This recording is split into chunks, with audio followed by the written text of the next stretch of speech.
बिस्मिल्लाहिर्रहमानिर्रहीम। अस्सलाम वालेकुम स्टूडेंट्स। आज हम स्टेबिलिटी ऑफ साइक्लोअल्केन, तो एक्चुअली ये लास्ट हमारा टॉपिक हमने पढ़ना है कन्फर्मेशनल आइसोमरिज्म में साइक्लोहेक्सेन साइक्लोअल्केन्स की कन्फर्मेशंस के बारे में। तो उससे पहले ये टॉपिक समझना ज़रूरी है। तो स्टेबिलिटी ऑफ साइक्लोअल्केन्स की जो स्टेबिलिटी है, जो हमारे पास कंपाउंड्स हैं, साइक्लिक कंपाउंड्स हैं, इनके लिए हमारे पास जो मशहूर थ्योरी है वो है बायर-स्ट्रेन थ्योरी, उसको हम कहते हैं। तो देखिए कुछ चीज़ें इसके थ्योरेटिकल है, मैं बता देता हूँ मैं, फिर इसको हम देखते हैं।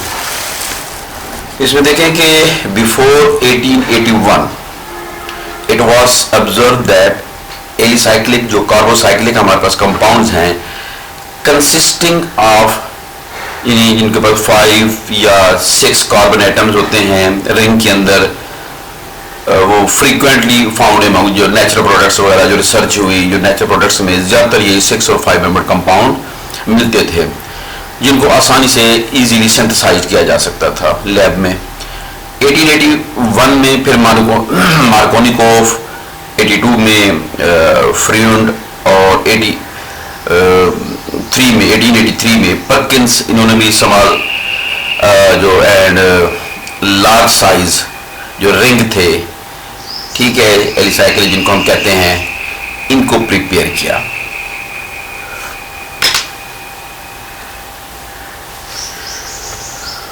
Found to be very reactive, that is rupture, ठीक है। अच्छा, अब इसमें प्रॉब्लम ये था कि जब स्मॉल साइज रिंग वाले कंपाउंड्स आसानी से प्रिपेयर नहीं किए जा सकते थे। वजह उसकी ये थी कि जब भी इनको तैयार करते थे, चूंकि ये कंपाउंड अनस्टेबल होते थे, तो इनमें स्ट्रेन ज़्यादा, अनस्टेबिलिटी ज़्यादा होती थी, तो ये रप्चर हो जाते थे। ये अनस्टेबल, इन बनने के बाद फिर अगेन ये डिकम्पोज हो जाते थे। तो ये एक यूँ समझ लें मेजर फेलियर था इनके सिंथेसिस में। तो major failure toward their synthesis. फिर 1885 Edward von Baeyer put forward his theory of angle strain to explain the high reactivity of small rings and differences in stability of the alicyclic rings with respect to size. तो ये 1885 में von buyer ने इस, ठीक है, एक theory पेश की कि ये कंपाउंड्स में स्टेबिलिटी, कौन ज़्यादा स्टेबल हैं, कौन कम स्टेबल हैं, और उसकी वजह क्या होती है। इसी बेस पे इसको 1905 में नोबेल प्राइज भी मिला था। तो इसने अपने जो थ्योरी पेश की थी, जिसको हम बायर-स्ट्रेन थ्योरी कहते हैं, कुछ उसके पॉइंट्स हैं, मेन जो उसके पॉइंट्स हैं, उसमें जो सबसे पहला पॉइंट है वो ये है कि ऑल द एलिसाइक्लिक, ठीक है, जो इसमें ऑल द एलिसाइक्लिक, ये कार्बोसाइक्लिक जो रिंग होते हैं, ये प्लेनर होते हैं, रेगुलर पॉलीगॉन इनको हम कहते हैं, ठीक है, पॉलीगॉन स्ट्रक्चर होती हैं इनकी। और अगर सेकंड पॉइंट है, एनी डेविएशन ऑफ जो कार्बन कार्बन एंगल है, इसमें कोई भी अगर नॉर्मल एंगल से डेविएशन होगी, तो वो उस डेविएशन की वजह से इसमें रिंग में स्ट्रेन होगा, जिसको हम एंगल स्ट्रेन कहते हैं। तो जिसकी वजह से कंपाउंड क्या हो जाएगा, अनस्टेबल हो जाएगा, ठीक है। यानी इसको आप यूं कह सकते हैं कि जैसे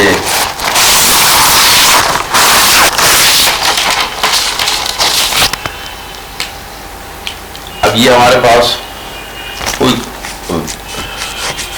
ये एक है हमारे पास, ठीक है, ये साइक्लोप्रोपेन है।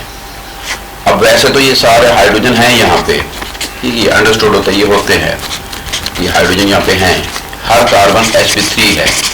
तो sp3 में हम जानते हैं एंगल 109.28 डिग्री, ठीक है, ये एंगल होता है, ये एक्चुअल एंगल है।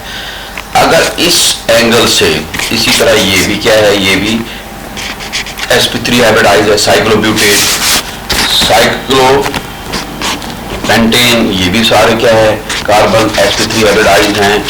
साइक्लोहेक्सेन, ये भी सारे कार्बन क्या है, sp3 हाइब्रिडाइज हैं। इन सब में एंगल यही होना चाहिए। इससे जितना एंगल डेविएशन होगी उसका मतलब यह है कि कंपाउंड में उतनी अनस्टेबिलिटी है, उतनी रिएक्टिविटी है। तो इस चीज को, ठीक है, अब ये एंगल कैसे फाइंड आउट किया जाता है, इसको इंटरनल जो एंगल है, ठीक है, तो इसमें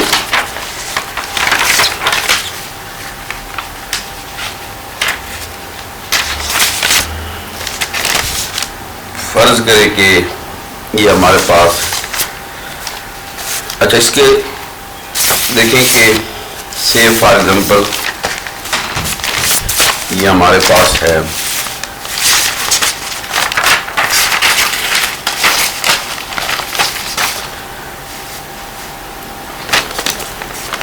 180, ठीक है, -360 बाई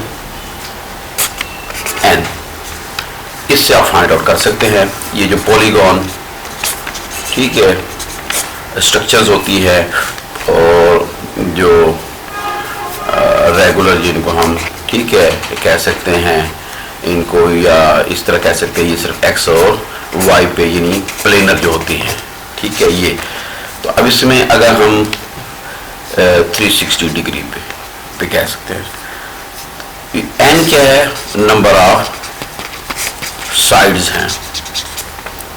ये नंबर ऑफ साइड्स साइक्लोप्रोपेन में कितनी हो जाएगी, 1 2 3, यहां हम 3 लिखेंगे। इसमें कितनी हो जाएंगी, 1 2 3 4, यहां हम, ठीक है, 4 लिखेंगे। फिर साइक्लोपेंटेन में कितनी हो जाएगी, 1 2 3 4 5 लिखेंगे। साइक्लोहेक्सेन में कितनी हो जाएंगी, 6 हो जाएगी नंबर ऑफ साइड्स, ठीक है। तो यहाँ पे हम इस फार्मूले में 6 पुट करेंगे। तो इस तरह हमारे पास एंगल आ जाएगा, इंटरनल जो एंगल होता है, ठीक है। तो वो क्या होगा, वो इंटरनल एंगल हमारे पास क्या क्या हो सकता है, वो इसमें फार्मूला पुट करेंगे, 60 डिग्री है, इसमें हमारे पास क्या है, 90 डिग्री है, ठीक है। ये हमारे पास कंपाउंड है, इनमें 108 होता है, यहाँ पे कितना होता है, 120 होता है। तो ये अब इंटरनल एंगल, ठीक है, ये इनका इंटरनल एंगल है। अच्छा, होना कितना चाहिए था, 109.28 होना चाहिए था, ठीक है। ये लेकिन ये एंगल्स आ जाते हैं। तो अब इस तरह हम क्या कर सकते हैं इसमें, तो अच्छा साथ साथ ये तो थर्ड पॉइंट इसका क्या है, जितना एंगल स्ट्रेन ज्यादा होगा, the greater the angle strain in a ring the less is it's stability या मोर रिएक्टिविटी, एक ही बात है। इसी तरह बॉन्ड एंगल जो है वो कैसे फाइंड आउट करते हैं हम डेविएशन के लिए, ये डेविएशन कितने है, 1/2 फार्मूला है, ठीक है, 109.28 माइनस, ठीक है, जो वैल्यू है सीसी बॉन्ड एंगल की, या इसको, इस फार्मूले को हम यूं भी कह सकते हैं इस तरह, यानी कि ये जो डेविएशन है, सिंपल इसका तरीका फाइंड आउट करने का वो ये भी है कि आप यहाँ पे यानी डेविएशन इस तरह फाइंड आउट कर सकते हैं कि RBA minus ABA divided by 2, ठीक है, यानी यूँ समझ लें इसको रब्बा माइनस अब्बा डिवाइडेड बाय 2 ये भी कहते हैं। तो रियल हो गया, ये एक्चुअल एंगल हो गया। अब डेविएशन फर्स्ट हम इसमें देखना चाहते हैं, इस केस में देखना चाहते हैं साइक्लोप्रोपेन की सूरत में कितनी डेविएशन है। तो एक्चुअली होना तो रियल में 109.28 होना चाहिए, है कितना, 60, ठीक है। जब इसको आप डिवाइड करेंगे तो जो आपके पास आंसर आएगा, वो जो आंसर आएगा वो क्या आएगा आपके पास, ठीक है, दैट इज 24। तो ये आपके पास प्लस में 24 पॉइंट, ठीक है, 44 डिग्री। तो ये इसमें डेविएशन है। किससे डेविएशन है? नॉर्मल एंगल से, ठीक है, जो इसका एक्चुअल होना चाहिए था। असल में होता क्या है, ये देखिए कि ये है ना, ये अब इसको अगर हम यहाँ पे टेट्राहेड्रल स्ट्रक्चर देखें, sp3 है, तो इस तरह, मतलब ये देखें कि यहाँ पे ये गौर से देखें कि ये नॉर्मल एंगल से कितने डेविएशन हो गई, ये 20, ठीक है, यानी 24 टोटल हो जाएगी, जो 12 तकरीबन इधर होगी, 12 तकरीबन इधर होगी, तो ये डेविएशन होगी 109.2 डिग्री एंगल से। और कितनी इसमें है ये, इसी तरह देखें कि ये यहाँ पे देखें, ये 24 है, अपना 24 इसमें है, ये इस तरफ भी है 24, इस तरफ भी है, डेविएशन है दोनों तरफ। इसी तरह ये देखें, ये एंगल साइक्लोब्यूटेन है, साइक्लोब्यूटेन में कितनी डेविएशन है, फार्मूले के तहत देखें आप 9.4, इधर भी 9.4, इधर भी है। ये 108 रियल एंगल है, यहाँ पे कितनी है, 0.44 है, फार्मूले से पॉइंट, ठीक है, 44 आएगी, इधर भी पॉइंट, ठीक है, 4 होगी यहाँ पे भी। इसी तरह साइक्लोहेक्सेन में कितनी होगी, साइक्लोहेक्सेन में 109 पॉइंट, साइक्लोहेक्सेन में 120 होता है एंगल, ठीक है, इंटरनल, तो ये 5.44।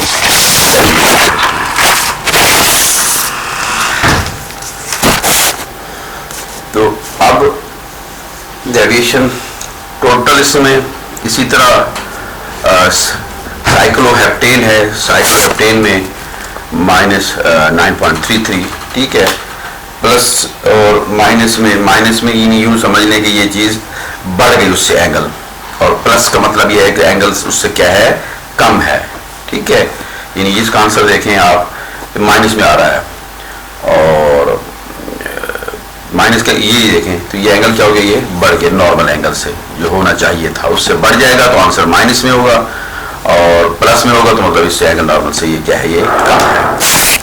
तो यहाँ पे देखें कि साइज ऑफ रिंग 3 मेंबर्ड है, 60 एंगल होता है इसका, 4 मेंबर्ड है 90 होता है, 5 का 108 है, 6 का 120 है, 7 भी इसी तरह 128, ठीक है, 0.34। अब एंगल स्ट्रेन इसमें +24 है, +9.4 है, +0.44 है, इसमें माइनस, ठीक है, 0.54, इसमें -9.33 है, और ये हीट ऑफ कंबस्चन है, इसमें टोटल स्ट्रेन है, और ये स्ट्रेन पर CH2 ग्रुप कितनी आ जाएगी। अब अगर हम इसको गौर से देखें तो इसमें देखें कि आप ये सबसे ज़्यादा जो स्टेबल है आपको कौन मिल रहा है, जब जहाँ सबसे कम है वो ये देखें गौर से, तो cyclopentane according to Baeyer strain theory cyclopentane सबसे ज़्यादा स्टेबल होना चाहिए, लेकिन हकीकत में ऐसा नहीं है, ठीक है, साइक्लोहेक्सेन ज़्यादा स्टेबल है। उसकी रीज़न ये है, इसको ड्रॉबैक भी कह सकते हैं, लिमिटेशन भी कह सकते हैं बायोस्ट्रेन थ्योरी की। बायोस्ट्रेन थ्योरी सिर्फ एंगल स्ट्रेन को डिस्कस करती है, ठीक है, ये स्टेरिक को, वैन डर वाल्स स्ट्रेन हो गया, स्टेरिक स्ट्रेन हो गया, इनको डिस्कस नहीं करती। और साइक्लोहेक्सेन जो है ना, ये स्ट्रक्चर क्या होती है, ये ज़्यादा है, और उसकी वजह भी है कि साइक्लोहेक्सेन की बहुत सी फॉर्म्स हैं। इसमें साइक्लोहेक्सेन देखें, इसमें यहाँ मैं आपको थोड़ा दिखा देता हूँ, मैं चेयर फॉर्म में है, चेयर फॉर्म है, हाफ चेयर है, ट्विस्ट बोट है, ठीक है, बोट है, तो डिफरेंट इस फॉर्म में ये करती हैं। और इसमें सबसे ज़्यादा देखें चेयर फॉर्म है, एनर्जी के लिहाज से देखें, और सबसे अनस्टेबल क्या है, हाफ चेयर है। इसी तरह ये ट्विस्ट बोट है, ये बोट है, ये भी ट्विस्ट बोट है, ये बोट है, ये हाफ चेयर है, फिर ये सबसे नीचे आ जाए, ये सबसे क्या, ये चेयर है, ठीक है। इसको अगर आप स्ट्रक्चर्स को रोटेट करते आए तो ये स्ट्रक्चर आपके पास है, ठीक है, ये चेयर स्ट्रक्चर इसको कहते हैं, ये चेयर स्ट्रक्चर है, तो ये चेयर स्ट्रक्चर है, ठीक है, तो इसमें ये ज़्यादा स्टेबल होते हैं। तो ये इसमें ये चीज़ आपको समझानी थी। तो इसमें मेन चीज़ क्या समझिए आपको, जो बात आपने ज़हन में रखनी है, तो सबसे ये है कि जो रिंग स्ट्रक्चर होती हैं, रिंग स्ट्रक्चर में जो अनस्टेबिलिटी आती है, वो अनस्टेबिलिटी किस वजह से आती है, एंगल स्ट्रेन की वजह से आती है, ठीक है। यानी एक चीज़ ये प्रोपेन है। क्यों अनस्टेबल है? कि इसमें एंगल स्ट्रेन है। साइक्लोब्यूटेन, ठीक है, पेंटेन, तो ये इनमें जो अनस्टेबिलिटी होती है वो किस वजह से होती है? एंगल स्ट्रेन की वजह से होती है। कि इसीलिए इनका ये मुश्किल से तैयार किए जाते हैं, लाइफ टाइम इनका कम होता है, स्टेबिलिटी कम है, या रिएक्टिविटी इनकी क्या है? ज़्यादा है। तो ये स्ट्रेन थ्योरी के मेन पॉइंट्स हैं, ये समझ लें। इसके बाद नेक्स्ट जो हम पढ़ेंगे, ठीक है, वो आपको बेहतर तौर पर समझ आएगी, कन्फर्मेशन जो साइक्लोहेक्सेन की हैं, जो साइक्लिक कंपाउंड्स की हैं।